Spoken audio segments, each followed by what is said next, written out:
this tutorial, we'll be going over the Incisor user interface. We'll cover the top bar, the bottom bar, panels, and a brief overview of panel functionality.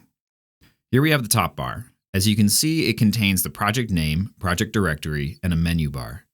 If you make changes to the project, an asterisk will appear next to the project name, indicating that the project has been modified and you need to save to make the changes permanent.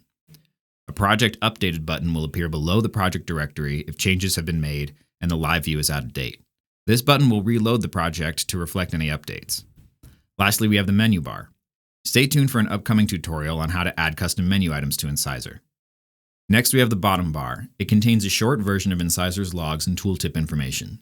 Incisor will occasionally log pertinent information like warnings if your project is configured incorrectly, errors in your project code, and other useful readouts.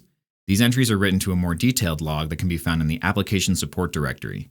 You can access this directory by clicking the Incisor icon in the menu bar and selecting Open Application Support directory. You can also view the most recent log by clicking the eye icon in the lower right corner.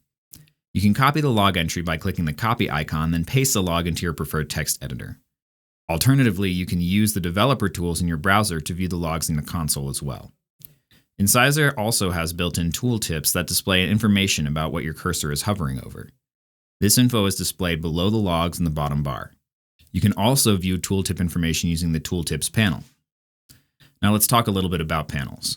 The default view for Incisor consists of 4 panels: the Tooltips panel, the Object panel, Hierarchy panel, and Live View panel. You can change the size of the panels by dragging the divider to the desired size. Panels can be added by clicking the plus icon in the upper right of any panel and repositioned by clicking and dragging the top area of the panel to a new location. You can change an existing panel by clicking the name of the panel in the upper left and selecting from the list of panels. To close a panel, click the X in the upper right. Let's briefly go over the functionality of some of these panels. Tooltips, as we mentioned earlier, simply displays the tooltip text. It's a good idea to keep this panel open until you are familiar with Incisor's UI. The Live View panel displays the current live view of the project that's running. It has several controls at the top, starting from left to right. We see Maximize, Refresh, Pause, and Inspect. It can be helpful to pause your project and inspect so that you're able to select objects and view information about them in the Object and Hierarchy panels. If the desired object is obscured by another object, you can use the scroll wheel on your mouse to highlight the objects underneath and left-click to select the desired object. As we mentioned in the Live View panel, when you are in selection mode, the Object panel will display information about the selected object. It'll also display information about objects selected in the Construct and Hierarchy panels. In general, to select multiple objects, hold the Shift button down while clicking on the desired objects. If multiple objects are selected, the Object panel will only display attributes that are shared across all the selected objects. The Hierarchy panel will display the hierarchy of the selected objects. The controls at the top of the panel allow you to change the selected scene, search for objects within the hierarchy, expand and collapse all descendants, and highlight and scroll to the selected object. You can also show disabled objects by clicking the Show Disabled checkbox. You can rearrange objects in the hierarchy by clicking and dragging the drag handle next to the object.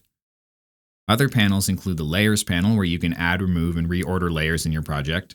The Construct panel allows you to add and edit constructs, and also allows you to create new timelines that can be edited in the Timeline panel.